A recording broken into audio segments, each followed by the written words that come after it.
Hi friends, இன்றைக்கி நம்ம வீடு மற்றும் பாத்ரூமில் இருக்கக்கூடிய சிங்கில் ரொம்ப கரை படிஞ்சிருக்கும் இல்லைங்களா, அதையெல்லாம் ரொம்ப ஈஸியாக நாம் எப்படி ரிமூவ் பண்ணுறது அப்படின்னு பார்க்கலாம்.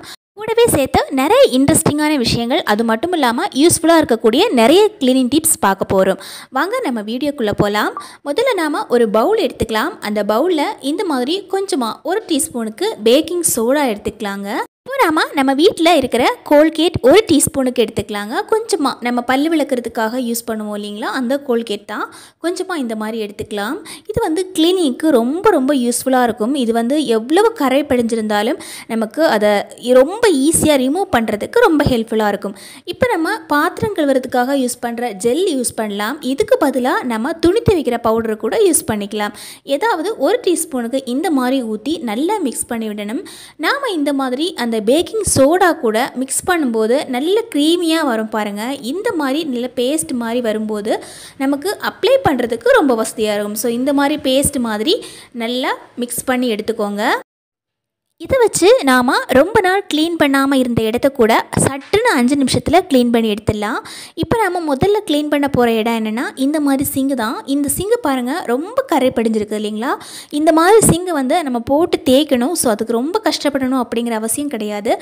இந்த மாதிரி பேஸ்ட்டு ப்ரிப்பேர் பண்ணிவிட்டு ஜஸ்ட் இதில் அப்ளை பண்ணி கொடுத்துக்கலாம். அப்ளை பண்ணிவிட்டு நம்ம வெயிட் பண்ணணும். கொஞ்சம் நேரம் வெயிட் பண்ணிவிட்டு அதுக்கப்புறம் தான் தேய்க்கணும். நான் தேய்க்கும் போது சொல்கிறேன் உங்களுக்கு எப்படி தேய்க்கணும் அப்படின்னு. இப்போ நம்ம ஜஸ்ட்டு அப்ளை பண்ணி விட்டுக்கலாங்க. நம்ம வீட்டில் ரொம்ப நாள் தேய்க்காமல் விட்டுருந்தோம் அப்படின்னா அது அப்படியே ரொம்ப கரை பிடிச்சிருக்கும். ஈவன் நம்ம ஹார்பிக் போட்டு நம்ம ஊற்றி தேய்ச்சி கழுவினா கூட அது போகிறதுக்கு ரொம்ப கஷ்டப்படும். ஸோ அந்த இடங்களில் கூட நாம் இந்த மாதிரி பேஸ்ட் ப்ரிப்பேர் பண்ணி நம்ம தேய்ச்சி நம்ம கழுவினோம் அப்படின்னா ரொம்ப சீக்கிரமாக நமக்கு போயிடும். நான் இப்போ சிங்கு தேய்க்க ஆரம்பிக்கலிங்க. ஜஸ்ட்டு இந்த பேஸ்ட்டை எல்லா இடமும் அப்ளை பண்ணி தான் கொடுத்துக்குறோம். ஜஸ்ட்டு பேஸ்ட்டை அப்ளை பண்ணிவிட்டு அதுக்கப்புறமா தான் நம்ம தேய்க்க ஆரம்பிக்கணும்.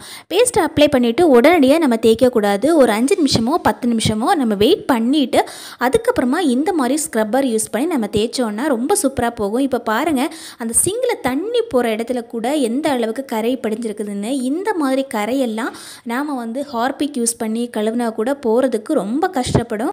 ஆனால் நீங்கள் இந்த மாதிரி மிக்ஸ் பண்ணி நீங்கள் தேய்ச்சி கழுவும் போது ரொம்ப ஈஸியாக போயிடும். நமக்கு நம்ம ரொம்ப கஷ்டப்பட்டு தேய்க்கணும் அப்படிங்கிற அவசியம் இருக்காது. ஜஸ்ட் அப்ளை பண்ணிவிட்டு ஒரு 5 நிமிஷத்துக்கு அப்புறம் தேய்ச்சி கழுவினீங்க ரொம்ப சூப்பராக போயிடும். இந்த மாதிரி ப்ரஷ்ஷு கூட நீங்கள் யூஸ் பண்ணிக்கலாம். ஸோ இந்த மாதிரி ப்ரஷ்ஷு கூட யூஸ் பண்ணி நம்ம ஸ்க்ரப் பண்ணி எடுத்தோன்னா நம்ம கழுவுறதுக்கு ரொம்ப ஈஸியாக இருக்கும்.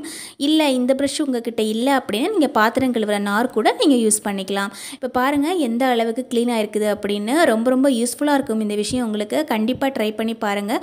உங்கள் வீட்டில் சிங்க் இருந்தது அப்படின்னா ரொம்ப நாள் கழுவாமல் இருந்தாலும் சரி, இல்லை வாரத்துக்கு ஒருக்க நீங்கள் கழுவினாலும் சரி, இந்த மாதிரி நீங்கள் பேஸ்ட்டு ப்ரிப்பேர் பண்ணி நீங்கள் கழுவுனீங்க அப்படின்னா ரொம்ப சீக்கிரமாக நமக்கு க்ளீன் ஆகும். அது மட்டும் இல்லாமல் ரொம்ப ஈஸியாகவும் நம்ம க்ளீன் பண்ண முடியும். அடுத்ததாக பார்த்தீங்கன்னா, இந்த மாதிரி பீங்கான் பவுல்ஸ்லாம் நம்ம வீட்டில் இருந்ததுன்னா ரொம்ப நாள் நம்ம யூஸ் பண்ணாமல் வச்சுருந்தோம் அப்படின்னா இந்த மாதிரி கரைகள் எல்லாம் படிஞ்சிருக்கும் பாருங்கள். ஒரு மாதிரி மண் கலரில் இருக்குது. இந்த கலரெல்லாம் போக்குறது ரொம்ப கஷ்டம். நம்ம வாங்கும்போது இந்த பாத்திரம் பார்த்திங்கன்னா ரொம்ப பளபளன்னு இருக்கும். ஆனால் கொஞ்ச நாளுக்கு அப்புறம் அப்படியே வச்சுட்டு நம்ம எடுத்தால் கூட இந்த மாதிரி கரை படிஞ்சிருக்கும். இந்த கரையெல்லாம் ரொம்ப ஈஸியாக நம்ம ரிமூவ் பண்ண முடியும். அதுக்காக நம்ம யூஸ் பண்ணுறது என்னென்னா கோல்கேட் பேஸ்ட். இந்த கோல்கேட் பேஸ்ட்டு எந்த இடத்துல கரை இருக்கோ அந்த இடத்துல இந்த மாதிரி அப்ளை பண்ணி விட்டுக்கோங்க. இப்போ நம்ம கூட இன்னொரு பொருள் சேர்த்துக்கணும். அது என்னென்னா பேக்கிங் சோடா. இந்த பேக்கிங் சோடாவையும் அதே இடத்துல 1 டீஸ்பூனுக்கோ இல்லை 1/2 டீஸ்பூனுக்கோ அதில் விட்டுட்டு இந்த ஸ்க்ரப்பர் வச்சு இந்த மாதிரி தேய்ச்சி எடுத்திங்கன்னா ரொம்ப சூப்பராக நமக்கு க்ளீன் ஆகுங்க. நார்மலாக நாம் இதை தேய்க்கிறதுக்கு பாத்திரம் கழுவுற பவுடரோ இல்லை சோப்போ தான் யூஸ் பண்ணுவோம். அந்த மாதிரி நீங்கள் பவுடர் யூஸ் பண்ணாலும் சரி, ஜெல்லு யூஸ் பண்ணாலும் சரி, கண்டிப்பாக இந்த மாதிரி கரைகள் எல்லாம் போகவே போகாது. ஆனால் நீங்கள் இந்த மாதிரி பேஸ்ட் யூஸ் பண்ணி க்ளீன் பண்ணி பாருங்கள். சூப்பராக நமக்கு க்ளீன் ஆகும். நம்ம வாங்கும்போது நமக்கு பாத்திரம் பளபளன்னு இருந்ததோ அந்த மாதிரி பளபளன்னு இருக்குது பாருங்கள். ரொம்ப யூஸ்ஃபுல்லாக இருக்கும். கண்டிப்பாக இந்த மாதிரி டிப்ஸை ட்ரை பண்ணி பாருங்கள். அடுத்ததாக நம்ம வீட்டில் கிச்சனில் இருக்கிற சிங்கு நம்ம நைட் டைமில் நம்ம க்ளீன் பண்ணுவோம் இல்லைங்களா, அந்த மாதிரி க்ளீன் பண்ணும்போது நம்ம இந்த மாதிரி ஜெல் யூஸ் பண்ணி க்ளீன் பண்ணோம் அப்படின்னா நம்ம க்ளீன் பண்ணுறதுக்கு ரொம்ப வசதியாக இருக்கும். அது மட்டும் இல்லாமல் இதில் இன்னொரு விஷயம் என்னென்னா, நம்ம வீட்டில் சிங்கில் இருந்தால் எல்லா பூச்சிகளுமே வரும். கண்டிப்பாக நம்ம வீடை நம்ம நைட்டில் பாத்திரம் கழுவும் போது நம்ம கிச்சனை ஒரு டைம் இந்த மாதிரி நம்ம க்ளீன் பண்ணி விடுறது ரொம்ப நல்லதுங்க. ஸோ இந்த மாதிரி நம்ம சோப்பு யூஸ் பண்ணி நம்ம க்ளீன் பண்ணி விட்டோம் அப்படின்னா காலையில் எழுந்து வரும்போது நம்ம சிங்கும் சரி நம்ம கிச்சனும் சரி பார்க்குறதுக்கே ரொம்ப ஃப்ரெஷ்ஷாக இருக்கும். நம்ம ஏதாவது சமைக்கணும் அப்படிங்கிற ஆர்வமும் இருக்குது நமக்கு. முக்கியமாக நாம் இந்த மாதிரி சிங்கு க்ளீன் பண்ணுறதுனால அதிலிருந்து பூச்சிகள் வராமல் நம்ம தடுக்க முடியும். பாருங்கள், இந்த மாதிரி நம்ம க்ளீன் பண்ணி விடணும். இதுவுமே வந்து நம்ம சோப்பு யூஸ் பண்ணியோ அல்லது நம்ம பாத்திரம் கழுவுறதுக்காக யூஸ் பண்ணுற ஜெல் யூஸ் பண்ணியோ நாம் இந்த மாதிரி க்ளீன் பண்ணி விடலாங்க. அடுத்ததாக பார்த்தீங்கன்னா நம்ம கிச்சன்லேயோ அல்லது நம்ம பாத்ரூம்லேயோ இந்த மாதிரி மிரர் மாட்டி வைப்போம் இல்லைங்களா. இந்த மிரர் பார்த்தீங்கன்னா கொஞ்ச நாள் கழித்து பார்த்தீங்கன்னா அங்கங்கே வடுவடுவாக இருக்கும். அது மட்டும் இல்லாமல் துரும்பிடிச்சது மாதிரி இருக்கும். ஸோ எப்போவுமே நம்ம வந்து மிரர் வாஷ் பண்ணும்போது அதில் தண்ணியை போட்டு அப்பக்கூடாது. லைட்டாக தண்ணியை போட்டு கிளாத் வச்சு தொடச்சி எடுத்துடணுங்க. இப்போ பாருங்கள், நம்ம பாத்ரூமில் இருக்கிற டோர் வந்து எந்த அளவுக்கு அழுக்கு படிஞ்சிருக்குன்னு. இந்த மாதிரி டோர் வந்து நம்ம க்ளீன் பண்ணுறதுக்கு ரொம்ப கஷ்டப்படுவோம். க்ளீன் பண்ணுறதுக்காக ஒரு பாட்டில் ஒன்று எடுத்துக்கோங்க. அதில் கொஞ்சமாக சோப் பவுடர் போட்டு கொஞ்சம் தண்ணி ஊற்றி நல்லா மிக்ஸ் பண்ணி எடுத்துக்கோங்க.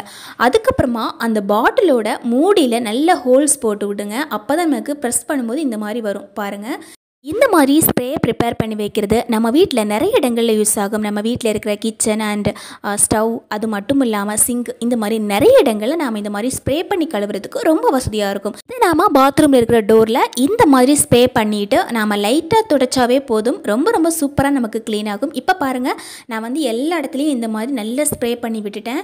இது கொஞ்ச நேரம் ஆனோடனே நல்லா ஊற ஆரம்பிச்சிடணும். அதுக்கப்புறமா நம்ம வந்து இந்த மாதிரி தேய்ச்சி விட்டுட்டு லைட்டாக நம்ம கழுவி விட்டாவே போதுங்க. அதுக்கப்புறமா இந்த வடு கூட தெரியாது, நமக்கு இருக்கிற இடமே தெரியாமல் எல்லா கரைகளுமே நமக்கு போயிடும். கண்டிப்பாக இந்த டிப்ஸ் ட்ரை பண்ணி பாருங்கள். ஏன் அப்படின்னா நம்ம வீட்டில் ரொம்ப கரை படிஞ்சிருக்கிற இடம் என்னென்னா பாத்ரூம். அதில் இன்னொன்று முக்கியமான விஷயம் நம்ம டோர் வந்து நம்ம தேய்க்கிறதுக்கு கஷ்டப்பட்டுட்டே அதை வந்து கழுவாமல் விட்டுருவோம். ஆனால் இந்த மாதிரி நீங்கள் வந்து பாட்டிலில் ஹோல்ஸ் போட்டுட்டு ஸ்ப்ரே மாதிரி பண்ணிவிட்டு நீங்கள் துடைச்சிங்க அப்படின்னா ரொம்ப சூப்பராக நம்ம கழுவுறதுக்கு ரொம்ப வசதியாக இருக்கும். இப்போ பாருங்கள், நம்ம பாத்ரூமிலே இருக்க அந்த ஸ்ப்ரே வச்சு நம்ம வந்து ரொம்ப ஈஸியாக நம்ம கழுவி விடுறதுக்கும் வசதியாக இருக்கும்.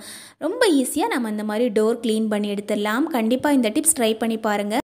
நம்ம வீட்டில் திடீர்னு கெஸ்ட் வந்தாங்க அப்படின்னா நாம் வந்து இந்த பாத்ரூமை போட்டு தேய்க்கிறதுக்கு ரொம்ப கஷ்டப்படுவோம் இல்லைங்களா.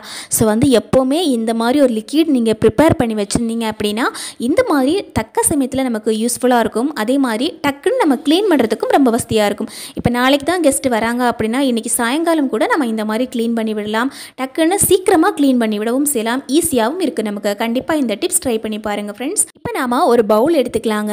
அந்த பவுலில் கொஞ்சமாக இந்த மாதிரி பேக்கிங் சோடா போட்டுக்கலாம். பேக்கிங் சோடா க்ளீனிங்க்கு ரொம்ப ரொம்ப யூஸ்ஃபுல்லாக இருக்கும். இப்போ நம்ம ஒரே ஒரு லெமன் எடுத்துக்கலாம். லெமன் வந்து இந்த மாதிரி பாதியாக கட் பண்ணி எடுத்துக்கலாங்க. லெமன் யூஸ் பண்ணிவிட்டு அதில் இருக்கிற தோல் வந்து நம்ம தூர போடவே கூடாது. இப்போ நாம் அந்த லெமனில் இருக்கிற ஜூஸ் எல்லாம் இந்த மாதிரி பிழிஞ்சு ஊற்றிக்கலாங்க. முதல்ல ஜூஸ் எல்லாம் நல்லா பிழிஞ்சு ஊற்றும் போதே தெரியுது பாருங்கள், அந்த பேக்கிங் சோடாவில் பட்டு அது ஒரு மாதிரி ரியாக்ட் பண்ண ஆரம்பிக்கும். இந்த டைமில் நாம் அதையே தொட்டு இந்த மாதிரி தேய்ச்சிடலாம். இந்த பைப்பில் பார்த்தீங்கன்னா ரொம்ப கரை படிஞ்சிருக்குது, ரொம்ப துருப்பிடிச்ச மாதிரியும் இருக்குது. இது வந்து நம்ம வந்து எப்படி கழுவினாலும் போகவே போகாது. ஆனால் இந்த மாதிரி நீங்கள் பேக்கிங் சோடா வச்சு லெமன் வச்சு நீங்கள் கழுவி பாருங்கள். ரொம்ப ரொம்ப ஈஸியாக நமக்கு க்ளீன் ஆகும். நம்ம தேய்க்கும் போதே எவ்வளோ டிஃப்ரென்ஸ் வருதுன்னு நீங்களே பாருங்கள்.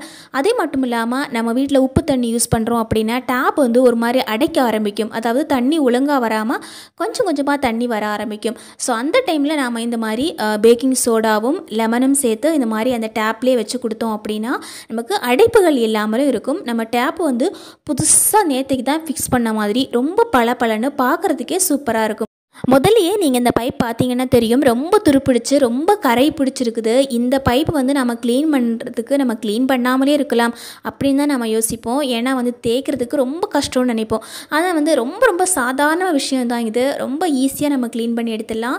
ஜஸ்ட் இதில் இருக்கிற ஜூஸ் இல்லைன்னா கூட பரவாயில்ல, நம்ம வீட்டில் இருக்கிற அந்த லெமனோட அந்த தோல் மட்டும் கூட போதும். இதுக்கு பதிலாக நீங்கள் வினிகர் கூட யூஸ் பண்ணிக்கலாங்க. இப்போ எல்லா இடத்துலையும் நம்ம அப்ளை பண்ணி விட்டுட்டு கடைசியாக இந்த மாதிரி பாத்திரம் கழுவுறதுக்காக யூஸ் பண்ணுற ஜெல்லோ அல்லது நம்ம வீட்டில் இருக்கிற சோப்பு பவுடரோ நம்ம இந்த மாதிரி போட்டுட்டு இந்த மாதிரி நம்ம தேய்ச்சி எடுத்தோம் அப்படின்னா ரொம்ப ரொம்ப அழகாக நமக்கு க்ளீன் ஆகும். கண்டிப்பாக இந்த டிப்ஸ் ட்ரை பண்ணி பாருங்கள். உங்கள் வீட்டில் நீங்கள் ரொம்ப வருஷமாக யூஸ் பண்ணுற பைப் இருந்ததுன்னா இந்த மாதிரி ரொம்ப கரை பிடிச்சிருக்கிறதுக்கு நிறைய சான்சஸ் இருக்குது.